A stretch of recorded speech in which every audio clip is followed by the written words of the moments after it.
এই বছরে আমাদের পরিকল্পনা আছে সেই সংখ্যাটাকে আরো বাড়ানো, যাতে আরো বেশি বেশি মাছ চাষির কাছে বা মৎস্যজীবীর কাছে আমরা সেই সুবিধাটা পৌঁছে দিতে পারি। তার জন্য আমরা বাজেটে বরাদ্দ রেখেছি অর্থের। এর বাইরেও আমরা বিভিন্ন ডিস্ট্রিক্টে, বিভিন্ন ব্লক এলাকায়, সাব ডিভিশন এলাকায়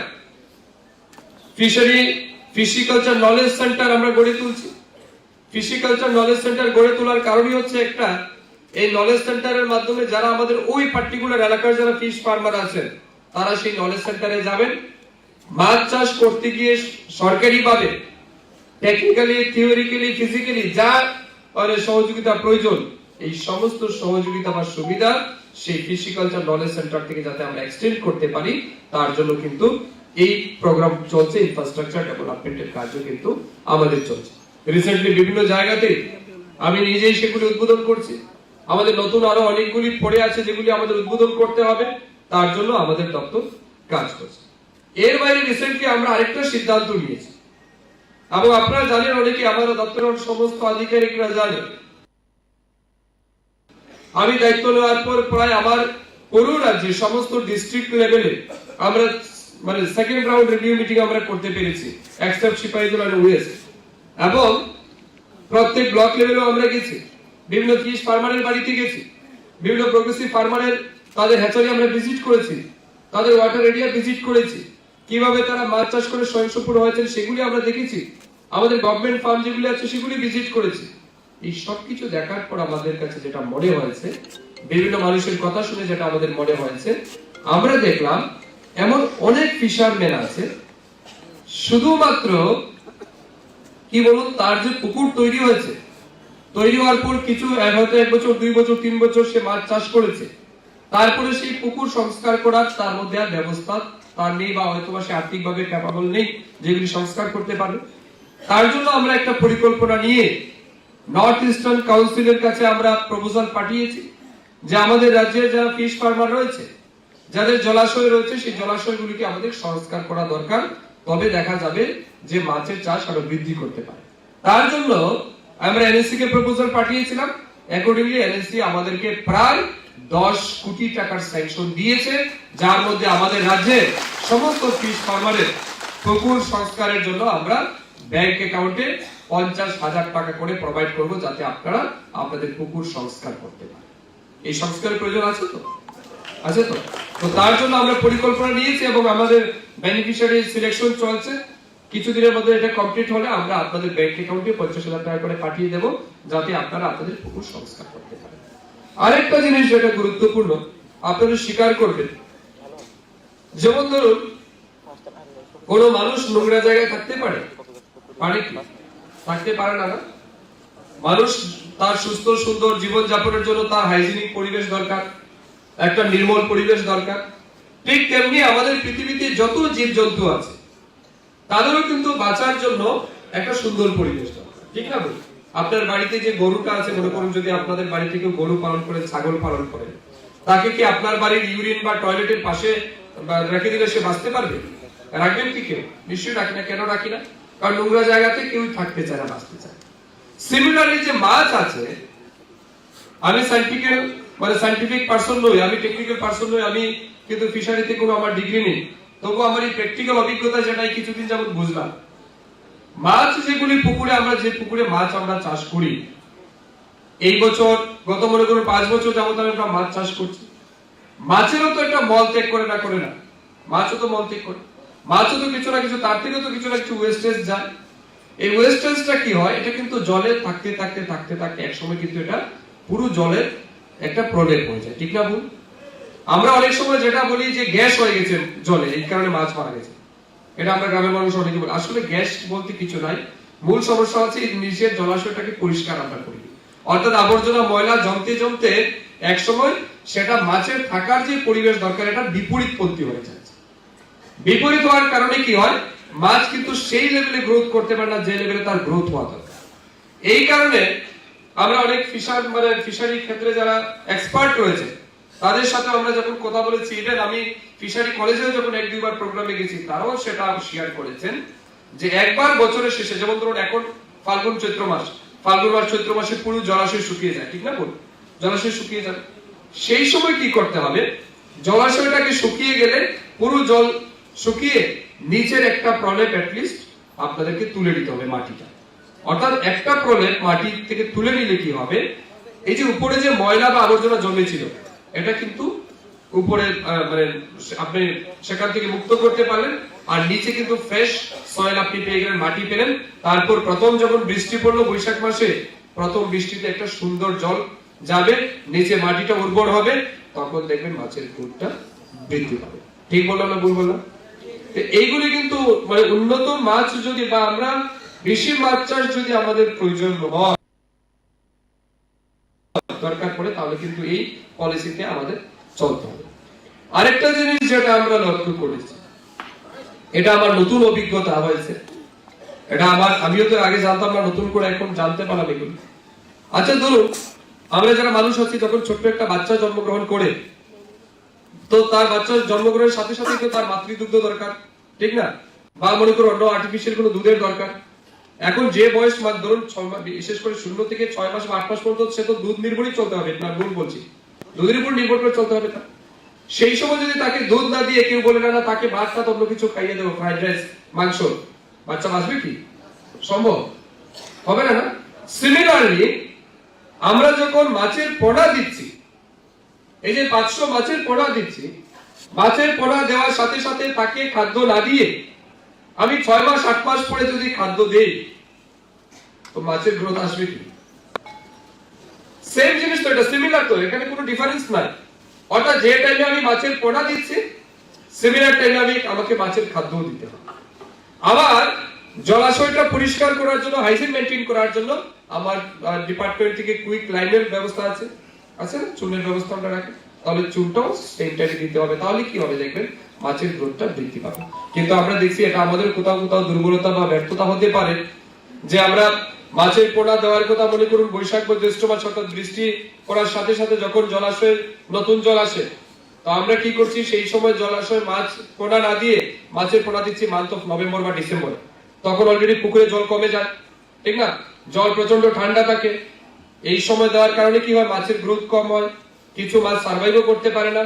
আবার মাছের খাদ্য দিচ্ছি মান্থ অফ মার্চ এপ্রিলে, তার মানে মাছের পোনা ফেলবো নভেম্বরে, মাছের খাদ্য দেবো মার্চে, একটার সাথে একটা মিল আছে কি? আবার পরে আরো 3 মাস পরে গিয়ে আমরা দেবো কি চুন, এটা মানে সামঞ্জস্য থাকছে কি না? এই কারণে আমরা ফিশারি ডিপার্টমেন্ট সিদ্ধান্ত নিয়েছি, এখন আমাদের প্রিন্সিপাল সেক্রেটারি, ডাইরেক্টর মহোদয়, আমরা সবাই মিলে সিদ্ধান্ত নিয়েছি যে এখন থেকে আমাদের 12 মাসের মানে ওয়ার্ক ক্যালেন্ডার আমরা তৈরি করে নিয়েছি। ফিশারি ডিপার্টমেন্ট 12 মাসে কি কাজ করবে, মান্থ অফ জানুয়ারিতে কি হবে এটা আমাদের ক্যালেন্ডারে আমরা নোট করে নিয়েছি। মান্থ অফ ফেব্রুয়ারিতে কি কাজ হবে সেটাও আমরা ঠিক করে নিয়েছি। মান্থ অফ মার্চে কি হবে, এপ্রিলে কি হবে, মে মাসে কি হবে, অর্থাৎ থ্রু আউট দ্য ইয়ার আমাদের ফিশারি অ্যাক্টিভিটি কি হবে এটা কিন্তু আমরা ক্যালেন্ডার বানিয়ে নিয়েছি। এই সময়ের মধ্যে যে সময় মাছের পোনা দেওয়া সেই সময় আপনাকে মাছের পোনা দিতে হবে, যে সময় মাছের খাদ্য দেওয়ার কথা সেই সময় আপনাকে মাছের খাদ্য দিতে হবে, যে সময় চুন দেওয়ার কথা সেই সময় চুন দিতে হবে। এই সিস্টেমটাকে যে ব্রেক করবে, যে অফিসারের নেগলিজেন্সির কারণে কোথাও ঘাটতি হয়, সেই ক্ষেত্রে কিন্তু দপ্তর কঠোর থেকে কঠোর ব্যবস্থা গ্রহণ করবে আগামী দিন, যাতে এই রকমের কোন অ্যাক্টিভিটিস আমাদের দপ্তরে আর মানে রিটার্ন না, এগুলি যেন কখনো কন্টিনিউ না হয়, তার জন্য দপ্তর কঠোরভাবে সেগুলি কাজ করবে। উদ্দেশ্য কিন্তু একটাই, our intention is very clear, we want a significant activities in the fisheries sector. আমাদের বক্তব্য একটাই, যে রাজ্যে যে মাছের যে ঘাটতি আছে, যে মাছটা আমরা বাইরে থেকে আনছি, সেই মাছের উৎপাদন আমাদের রাজ্যে হওয়া সম্ভব। কারণ আমরা যদি সায়েন্টিফিক ওয়েতে করি তাহলে সম্ভব, আমরা যদি সঠিক সময় ফিশারম্যানদের পাশে দাঁড়াই, তাদেরকে উৎসাহিত করি, তাহলেই সম্ভব। এবং এই উৎপাদন কিন্তু আমরা করতে পারি। আপনাদেরকে অত্যন্ত আনন্দের সহিত এটাও আমি জানাতে চাই, রিসেন্টলি আমরা দায়িত্ব নেওয়ার পর সিদ্ধান্ত নিয়েছি আমরা যে আমাদের রাজ্যে যে সমস্ত আনইউটিলাইজড ওয়াটার বডিজ আছে, অর্থাৎ পরিত্যক্ত জলাশয় যতগুলি আছে, সমস্ত পরিত্যক্ত জলাশয়গুলিকে মাছ চাষের সাথে যুক্ত করতে হবে। এই বছর আমরা বাজেটেও একটা প্রপোজাল রেখেছি যে একটা certain amount of water area যেগুলো মনে করুন অ্যাবান্ডেন্ট কন্ডিশনে রয়েছে, আনইউটিলাইজ কন্ডিশনে রয়েছে, এই ওয়াটার এরিয়াগুলিকে চিহ্নিত করে এই অর্থ বছর অর্থাৎ 24-25 অর্থ বছরে সেটা পরিমাণ যাই হোক, সেটা 50 হেক্টর হোক, 30 হেক্টর হোক আর 20 হেক্টর হোক, এই জলাশয়টাকে আমরা কাজে লাগাবো স্টেট বাজেট থেকে। এক নাম্বার। দুই, আরো কিছু জলাশয়ের পরিমাণ আমরা সেন্ট্রাল গভর্নমেন্টকে পাঠিয়েছি, ইউনিয়ন ফিশারি মিনিস্ট্রিকে, তাদেরকে বলেছি যে আমাদের রাজ্যে এত পরিমাণ ইউটিলাইজ ওয়াটার বডিজ রয়েছে, এগুলিকে ফাংশনাল করার জন্য আপনি আমাদেরকে অর্থ দিন। দুই নাম্বার। তিন, আমরা আরেকটা রিসেন্টলি একটা বোর্ড বানিয়েছি, এটা আপনারা হয়তো অনেকে জানেন অনেকে জানেন না, Tripura fishery development board, TFDB। এই TFDB কিন্তু ত্রিপুরা রাজ্যে প্রথম আমরা দায়িত্ব নেওয়ার পর ত্রিপুরা রাজ্যে আমরা বানিয়েছি। এটারও উদ্দেশ্য হচ্ছে কিন্তু সমস্ত মাছ চাষীদের পাশে থেকে রাজ্যের মাছ উৎপাদন বৃদ্ধি করা। এই TFDB এর মাধ্যমে আমাদের দেশে যেটা NFDB রয়েছে, অর্থাৎ ন্যাশনাল ফিশ ডেভেলপমেন্ট বোর্ড, সেই বোর্ডকে আমরা প্রপোজাল পাঠাবো যে আমাদের রাজ্যে মাছ উৎপাদনের জন্য আপনি আমাদেরকে অর্থ দিন। তাহলে আমরা কয়টা সেক্টরকে ধরছি? একটা স্টেট গভর্নমেন্ট, একটা সেন্ট্রাল গভর্নমেন্ট আর একটা NFDB। এই তিন সেক্টর থেকে আমরা পরিকল্পনা নিচ্ছি যাতে আমাদের রাজ্যে আরো জলাশয় আমরা ফাংশনাল করতে পারি, মাছ চাষীর কাছে আমরা সুবিধা পৌঁছাতে পারি। এর বাইরে আপনারা শুনলে খুশি হবেন, আমাদের ঊনকোটি জেলার যারা এসেছেন এখানে আপনারা হয়তো জানেন, ঊনকোটি জেলাতে 17 মিয়ার আওয়ার বলে একটা জায়গা আছে, বড় এরিয়া। সেই জায়গাতে আমরা পরিকল্পনা নিয়েছি এবং একটা প্রজেক্ট পাঠিয়েছি, ইন্টিগ্রেটেড একুয়া পার্ক নামে একটা প্রজেক্ট। প্রায় 100 কোটি টাকার আমরা সেন্ট্রাল গভর্নমেন্টের কাছে সাবমিট করেছি এবং NFDB and central government technically এটাকে অ্যাপ্রুভ করেছে এবং আগামী কিছুদিনের মধ্যে সেটাকে আমরা ফিনান্সিয়াল স্যাংশনও পেতে চলছি। যদি সেটা আমরা পেয়ে যাই, সবচেয়ে বড় ওয়াটার এরিয়া কিন্তু ত্রিপুরা রাজ্যে ডুমবুরের পরে সবচেয়ে বড় ওয়াটার এরিয়া কিন্তু আমাদের ঊনকোটিতে হতে যাচ্ছে, ইন্টিগ্রেটেড একুয়া পার্ক নামে। এবং সেখানে যেটা আমরা টার্গেট রেখেছি, প্রায় 4-5 হাজার মেট্রিক টন মাছ প্রত্যেক বছর সেই জলাশয় থেকে আমরা উৎপাদন করতে পারি। এবং আমাদের রাজ্যে আরো বিভিন্ন জায়গাতে আমরা সার্ভে করিয়েছি আমাদের দপ্তরের আধিকারিকদের মাধ্যমে, আরো বিভিন্ন জায়গায় এরকম বড় জলাশয় এরিয়া, সরকারি খাসল্যান্ড আছে, এমন যদি জলাশয় থাকে তাহলে সেই জায়গার মধ্যেও আমরা আগামী দিন প্রপোজাল পাঠাবো, সেখানেও যাতে ইন্টিগ্রেটেড ওয়ার্ক মানে একুয়া পার্ক আমরা নির্মাণ করতে পারি এবং সেখানে মাছের উৎপাদন বৃদ্ধি করতে পারি।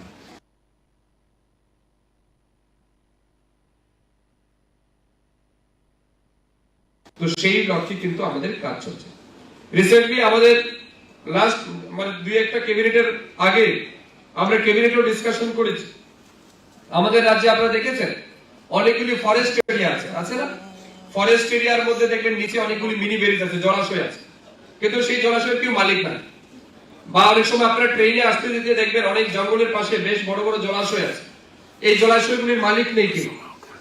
একটা চুক্তি করে ফরেস্ট এরিয়াতে যে সমস্ত জলাশয় আছে, বিভিন্ন ঝর্ণার নিচে, বিভিন্ন পাহাড়ের নিচে যেগুলি আছে, সেগুলিকে আমরা আইডেন্টিফাই করে কোনো না কোনো SHG গ্রুপ হোক বা আমাদের ডিপার্টমেন্টের মাধ্যমে হোক, আমরা সেই সমস্ত জলাশয়, এই পরিকল্পনাও কিন্তু আমাদের 2024 এবং 25 অর্থ বছরে আমাদের রয়েছে এবং সেই লক্ষ্যমাত্রা নিয়ে আমরা কিন্তু আগামী দিন কাজ করছি।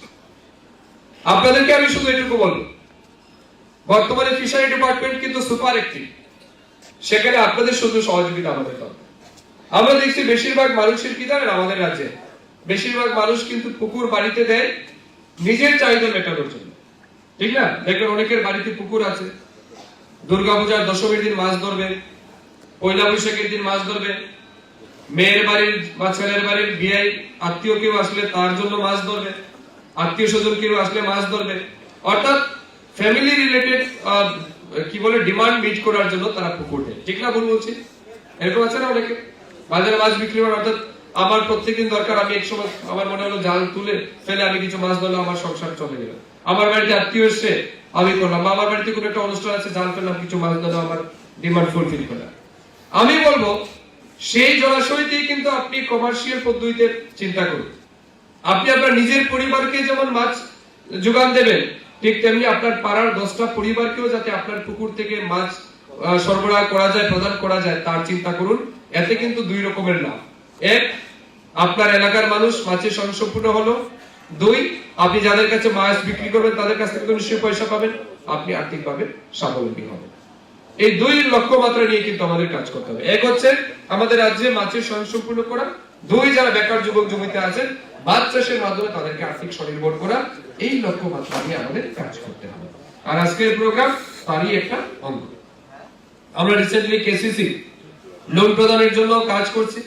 বিভিন্ন ফিশারম্যানের 25,000, 30,000, 25,000 টাকা করে কেসিসি লোনও প্রোভাইড করছি। সেগুলোর মাধ্যমে তাদেরকে আমরা সহায়তা করতে চাইছি। রিসেন্টলি আপনারা জানেন রাজ্য সরকারের পক্ষ থেকে টিআরএলএম যেটা রয়েছে, আমাদের অনেকগুলি এসএসজি গ্রুপ রয়েছে। এসএসজি গ্রুপগুলিকেও লোন প্রদান করা হচ্ছে মৎস্য চাষের জন্য।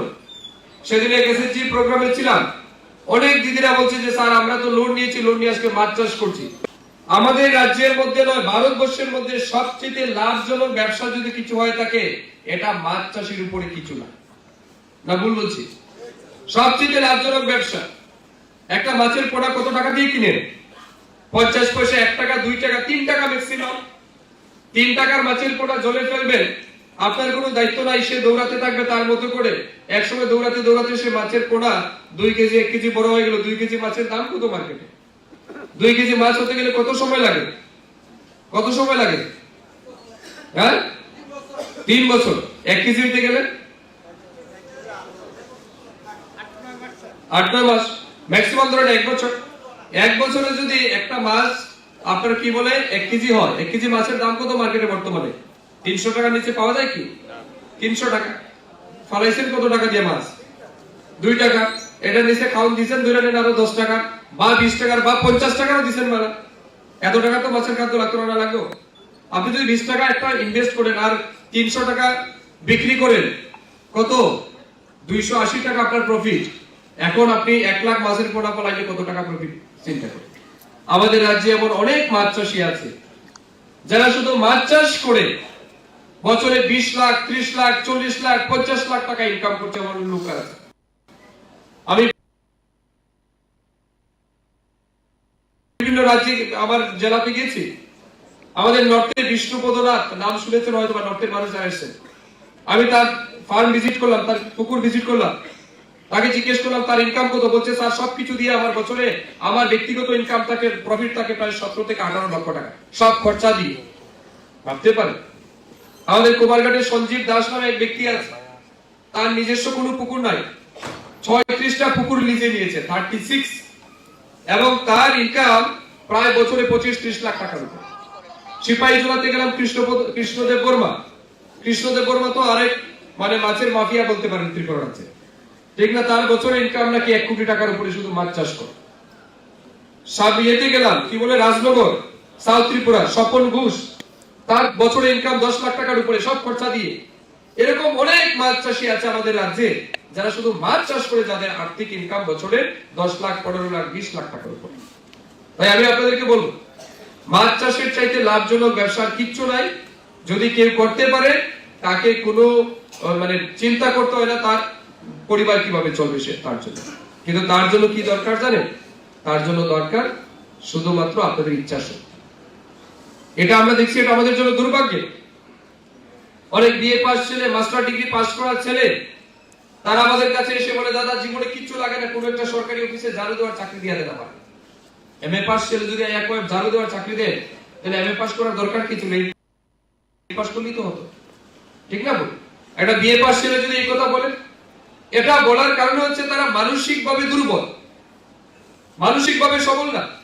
একটা 8 পাস ছেলে যদি মাছ চাষ করে 25 লাখ টাকা বছরে ইনকাম করতে পারে, তো আপনি বিএ পাস এমএ পাস ছেলে কেন করতে পারবেন না? আমি বলছি না যে আপনি সরকারি চাকরি করবেন না, সরকারি চাকরি করবেন, সরকারি চাকরি করার আপনার অধিকার আছে, সরকারি চাকরির জন্য আপনি চেষ্টা করুন, এতে কোথাও আপত্তি নাই। কিন্তু সাথে সাথে যাদের মনে কোনো বয়স উত্তীর্ণ হয়ে গেছে, যাদের এই জমা হয়ে গেছে, সরকারি চাকরি পাওয়ার মতো কোনো অবস্থা নেই, আমি মনে করব সেই সমস্ত মানুষ এই সেক্টরে যাওয়া উচিত। এগ্রি অ্যালার্ট সেক্টর যেটা রয়েছে সবচেয়ে লাভজনক, আমাদের দপ্তরের সুবিধা দিচ্ছে। কোন ব্যক্তি, বেকার যুবক যুবতী যদি মনে করে মৎস্য চাষের মাধ্যমে আমি স্বনির্ভর হতে চাই, প্রধানমন্ত্রী মৎস্য সম্পদা যোজনার মাধ্যমে আমাদের স্কিম রয়েছে। যদি এসসি এসটি হয়, আপনার মৎস্য চাষ করতে গিয়ে যে প্রজেক্ট আপনি বানাবেন, সেই প্রজেক্টের যদি মনে করুন ভ্যালু আসে 20 লাখ টাকা, তো এসসি এসটি ওমেনের ক্ষেত্রে আমরা 60% সাবসিডি প্রোভাইড করব। অর্থাৎ 100 টাকার মধ্যে 60 টাকা আমার ডিপার্টমেন্ট প্রোভাইড করবে সেন্ট্রাল গভর্নমেন্টের সহযোগিতা। যদি জেনারেল আদার্স হয় তাদের ক্ষেত্রে আমরা 40 টাকা আমরা শেয়ার প্রোভাইড করব। ঠিক আছে কিনা? এটাই তো স্কিম, এটা আমরা প্রোভাইড করছি। তার মানে 100 টাকার মধ্যে যদি আপনি এসসি এসটি এর ওমেন হন 60 টাকা পেয়ে যাচ্ছেন, 40 টাকা আপনাকে নিজে শেয়ার করতে হবে, সেটা আপনি ব্যাংক থেকেও চাইলে লোন নিতে পারেন। আদার্স যদি হয় জেনারেল কিংবা অন্য কমিউনিটি, তারা 60 টাকা নিজে ইনভেস্ট করবেন, 40 টাকা গভর্নমেন্ট থেকে পাবেন। সেই স্কিমও রয়েছে। এর বাইরেও আমরা কনভার্জন মোডেও করছি। বিভিন্ন জায়গায় রেগার থেকেও আমরা কনভার্জন মোডে ফিশারির সাথে কনভার্জন করে পুকুর খনন করার কাজ করছি। বিভিন্ন ডিপার্টমেন্টের পক্ষ থেকে করা হচ্ছে। এসসি ওয়েলফেয়ার ডিপার্টমেন্ট আমার কাছে রয়েছে, আমরা এসসি ওয়েলফেয়ার ডিপার্টমেন্ট থেকেও মাঝে মধ্যে করি। জেলা পরিষদ থেকে করা হয়, পঞ্চায়েত সমিতি থেকে করা হয়। বিভিন্ন ভাবে মাছ চাষে রাজ্যের কৃষকদের সহযোগিতা করার জন্য আমরা কিন্তু করছি। সেই জায়গাতে আমি বলবো শুধু আপনাদের উদ্যোগ দরকার।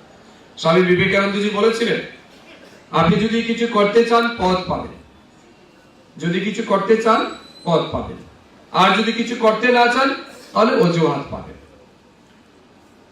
কিছু করতে চাইলে পথ পাওয়া যাবে, সরকার আপনার পাশে রয়েছে, অনেক স্কিম রয়েছে, অনেক বেনিফিট রয়েছে, সেগুলির মাধ্যমে আপনি ডেভেলপমেন্ট করতে পারেন নিজেকে। আর যদি কিছু করার মানসিকতা না থাকে তাহলে কিন্তু অজুহাত পাবেন, না না আমি তো করতে পারি না, আমার কেউ কইছে না, আমি জানি না, তাই সরকার দিছে না, এইসব কথা আপনি বলবেন। কিন্তু করার মানসিকতা থাকলে কিন্তু সব ব্যবস্থা আপনার সামনেই রয়েছে। আপনি আসুন আমাদের কাছে, আমরা সমস্ত রাস্তা খুলে দেবো আপনার উন্নতি। এই মানসিকতায় আমাদের রাজ্যের ব্যাপারদেরকে এগিয়ে আসতে হবে। পজিটিভ মেন্টালিটি দরকার। মাথায় রাখবেন, honesty and hard work is the key of success. সফলতা এবং মানে কঠোর পরিশ্রম এবং সততা উন্নয়নের মূল চাবিকাঠি। কেউ যদি পরিশ্রম করতে পারে, সততা বজায় রাখে, তার উন্নতি কেউ আটকাতে পারে। এমন হাজার ঘটনা আছে, যারাই আজকে সফল হয়েছেন জীবনে, সেটা আর্থিকভাবে হোক, সামাজিকভাবে হোক, প্রত্যেকে কিন্তু পরিশ্রম করেছেন, সততা বজায় রেখেছেন। এই দুইটা জিনিস যদি কারোর পুঁজি হয়, ইনভেস্ট করতে পারে জীবনে, তার উন্নতি কেউ আটকাতে পারে না। তাই আসুন আমরা সবাই মিলে আমাদের রাজ্যের মাছ চাষের মাধ্যমে যাতে আমাদের রাজ্যকে আমরা আত্মনির্ভর করতে পারি, নিজেদেরকে স্বাবলম্বী করতে পারি, রাজ্যের মাছের চাহিদা স্বয়ংসম্পূর্ণ আমরা করতে পারি, তার জন্য সবাই মিলে আমরা কাজ করছি। দপ্তরের পক্ষ থেকে আপনাদেরকে আমি আশ্বস্ত করতে চাই, আমরা এটা তো শুধু শুরুয়াত, আপনারা মাথায় রাখবেন। আমি 1 বছর সময় হয়েছে দায়িত্ব পেয়েছি ফিশারি ডিপার্টমেন্টে, এখন 1 বছর পূর্ণ হয়নি। এই সময়ের মধ্যে আপনারা এই সমস্ত জিনিস দেখছেন। আমি আপনাদেরকে দায়িত্ব নিয়ে বলে যাই, আগামী 2-2.5 বছরের মাথায় ত্রিপুরা রাজ্যের ফিশারি ডিপার্টমেন্ট এক আমূল পরিবর্তন এনে আপনাদের সামনে আসবে, আপনাদের চোখের সামনে আমরা দেখিয়ে দেবো যে আমরা কিছু করতে চাই এবং আমাদের ইচ্ছা আছে। আমার এন্টায়ার টিম, ডিপার্টমেন্টের এন্টায়ার টিম, তারাও যথেষ্ট পজিটিভ আমরা দেখেছি। তারাও চায় আমি যেভাবে দৌড়ে কাজ করতে চাই, তারাও বর্তমানে আমার সাথে সুপার অ্যাক্টিভ আমি দেখছি। দিন রাত্র মিলে কাজ করছেন এক একজন। আমাদের উদ্দেশ্য হচ্ছে বাইরে থেকে যে মাছটা আমরা ইনপুট করছি সেটার পরিমাণ কমাতে হবে, রাজ্যের উৎপাদন বাড়াতে হবে। মাথায় রাখবেন, আমরা যাই বলি না কেন, এখানে যা ডাটা আমরা দিলাম যে আমাদের রাজ্যে এত পরিমাণ আছে, এটা আমরা বাইরে থেকে আনছি, এই সবটাই কিন্তু তখন গিয়ে আমাদের সফল হবে যখন আমাদের মার্কেটগুলিতে বিদেশি মাছ আমরা দেখব, যেটাকে আমরা চালানি মাছ বলি।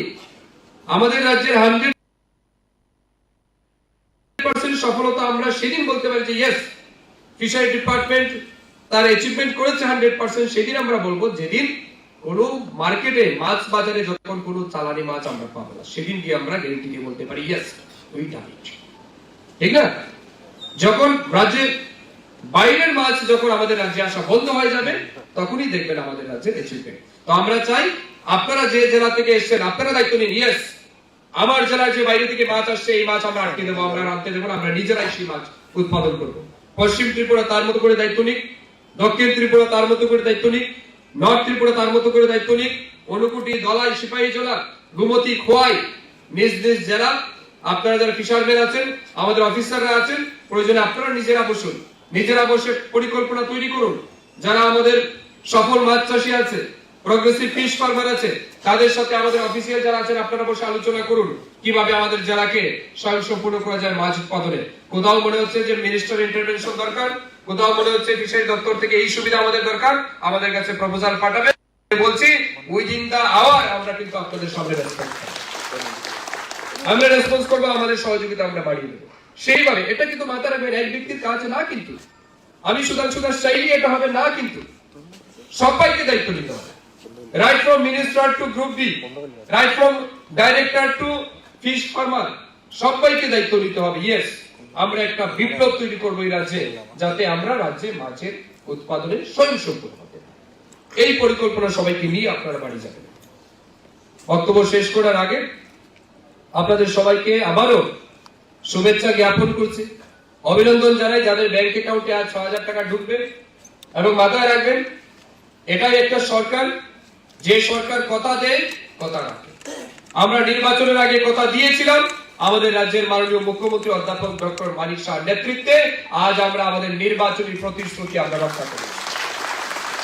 আমরা কিন্তু আমাদের নির্বাচনী প্রতিশ্রুতি রক্ষা করেছি এবং এটাই আমাদের লক্ষ্যমাত্রা।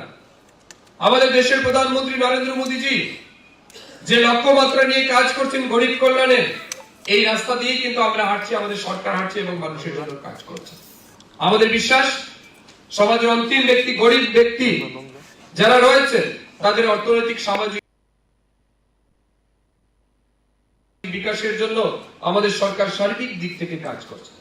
এবং আমরা যে ফিলোসফিতে বিশ্বাস করি, যে বিচারধারা বিশ্বাস করি, আমাদের বিচারধারা হচ্ছে এটাই, সমাজের অন্তিম ব্যক্তি, গরিব ব্যক্তি, অশিক্ষিত মানুষ, মূর্খ মানুষ, তারা হচ্ছে আমাদের ভগবান, তারা হচ্ছে আমাদের ভগবান। তাদের উন্নয়ন করা আমাদের প্রথম এবং প্রধান কাজ।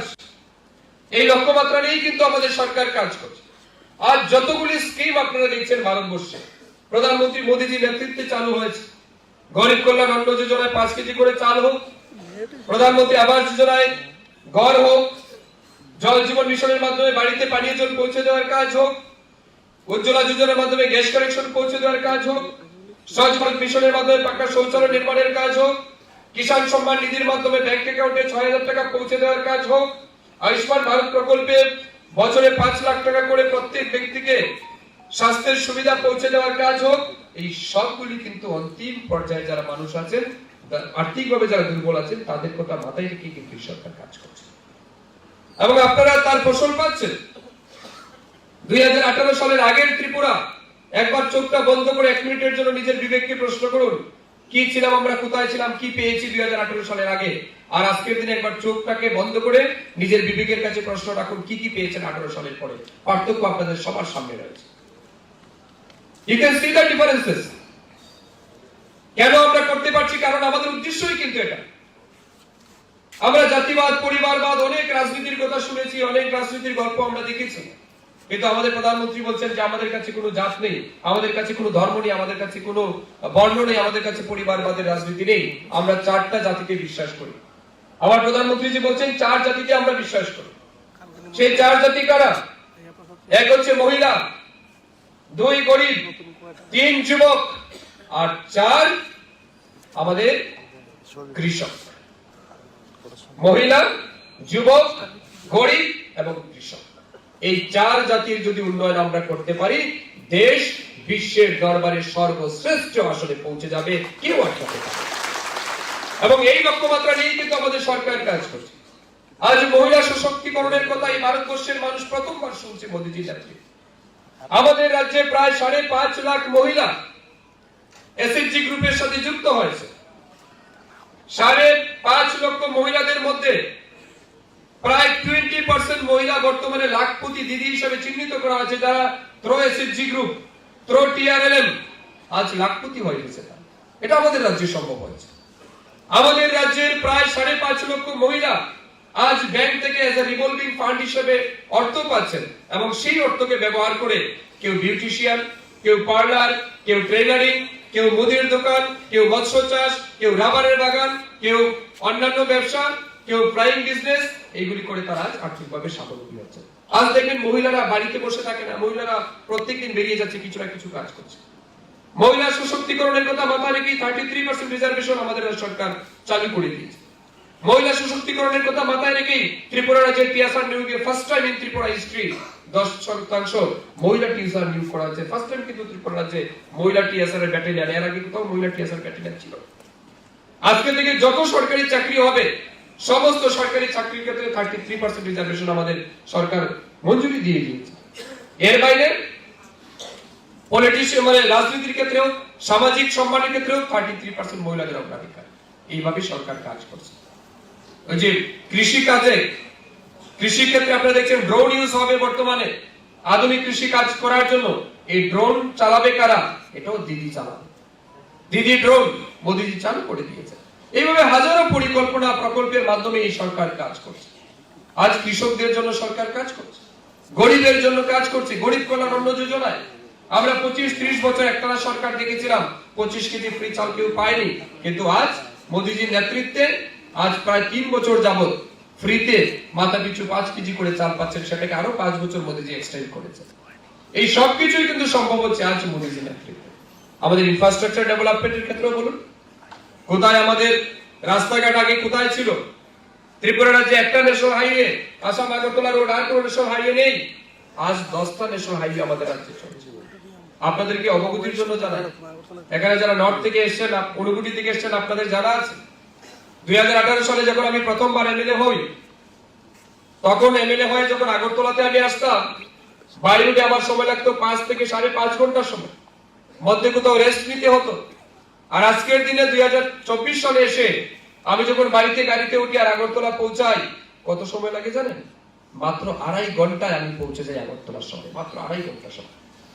আর এটাই আরো 2-3 মাস পরে, কারণ খোয়াই থেকে মোহনপুর পর্যন্ত রাস্তা কিছুটা গ্যাপ আছে, ওই জায়গার কাজ হয়নি। এটা কমপ্লিট হলে 2 ঘন্টার সময়ের মধ্যে ফটিকরাই, কৈলাসহর, কুমারঘাট থেকে মানুষ আগরতলা পৌঁছতে পারবে। এমন উন্নত ন্যাশনাল হাইওয়ে ব্যবস্থা কিন্তু আজ এই সরকারের সময় হয়েছে। রেলওয়ে ব্যবস্থা বলুন, আজ কতগুলি রেল আমাদের রাজ্যে আসছে, আগে ছিল এই ব্যবস্থা? সমস্ত রাজ্যের সাথে ডাইরেক্ট কানেক্টিভিটি রেলের মাধ্যমে কত মানুষ আজ আসছে। এই যে রেল আসছে, গাড়ি আসছে, ফ্লাইট আসছে, এতে কি হচ্ছে? এতে আমাদের রাজ্যে উন্নয়নও কিন্তু আসছে, বাইরে থেকে ইনভেস্টও আসছে আমাদের রাজ্যে। বড় বড় বিজনেসম্যান আজ আমাদের রাজ্যে এসে কাজ করতে চায়, ইনভেস্ট করতে চায়। এটাই ডেভেলপমেন্ট আজ সম্ভব হয়েছে। এটা সম্পূর্ণ আমাদের প্রধানমন্ত্রী মোদীজির নেতৃত্বে এবং বর্তমান সরকার আমাদের মাননীয় মুখ্যমন্ত্রী মানিক সাহাজির নেতৃত্বে। গতকালকে আমাদের ত্রিপুরা রাজ্যের বাজেট আমরা পেশ করেছি। সেই বাজেটে প্রায় 27,800 কোটি টাকার বাজেট আমরা পেশ করেছি। এই বাজেটের মূল লক্ষ্য যেটা, এই যেটা বললাম 4টা জাতি, এই জাতিকে প্রাধান্য দিয়েই কিন্তু আমরা বাজেট পেশ করেছি। এবং আমার বিশ্বাস এই বাজেটের মাধ্যমে আমাদের রাজ্যের সমস্ত কৃষক অংশের মানুষ, গরিব অংশের মানুষ, তারা আর্থিকভাবে অনেক বেশি স্বাবলম্বী হবে। আমাদের রাজ্যে ইনফ্রাস্ট্রাকচার ডেভেলপমেন্ট হবে। আমাদের রাজ্যের সার্বিক অংশের মানুষের কাছে সরকারের অর্থ পৌঁছে যাবে, সরকারের বেনিফিট পৌঁছে যাবে। এমন জনকল্যাণমুখী বাজেট আমরা গতকালকে পেশ করেছি। আমাদের এআরডিডি ডিপার্টমেন্ট বলুন, ফিশারি ডিপার্টমেন্ট বলুন, এসসি ওয়েলফেয়ার ডিপার্টমেন্ট বলুন, এই 3 দপ্তরের মাধ্যমে বাজেটে অর্থ বরাদ্দ রাখা হয়েছে যাতে পিছিয়ে পড়া মানুষের কাছে আমরা সুবিধা পৌঁছে দিতে পারি। তার জন্য কিন্তু আমরা বাজেটে বরাদ্দ রেখেছি। তাই পরিশেষে আজকে আপনারা যারা এখানে এসেছেন, আপনাদের সবাইকে আমি আবারও ধন্যবাদ জানাই এবং এই সুবিধা আপনারা গ্রহণ করবেন এবং মাছ চাষে রাজ্যকে স্বয়ংসম্পূর্ণ করতে আপনাদের সবার আন্তরিক সহযোগিতা আমরা কামনা করছি। আমার বিশ্বাস আপনাদের আমাদের সবার আন্তরিক সহযোগিতায় আগামী কিছু সময়ের মধ্যেই, আগামী 4-5 বছরের মাথায় আমাদের রাজ্য যেন মাছে স্বয়ংসম্পূর্ণ হয়, এই প্রত্যাশা এবং বিশ্বাস আপনাদের প্রতি রেখে সবার সুস্থ সুন্দর জীবন কামনা করে বক্তব্য শেষ করলাম। সবাই খুব ভালো থাকবেন। নমস্কার, জয়। It all begins with a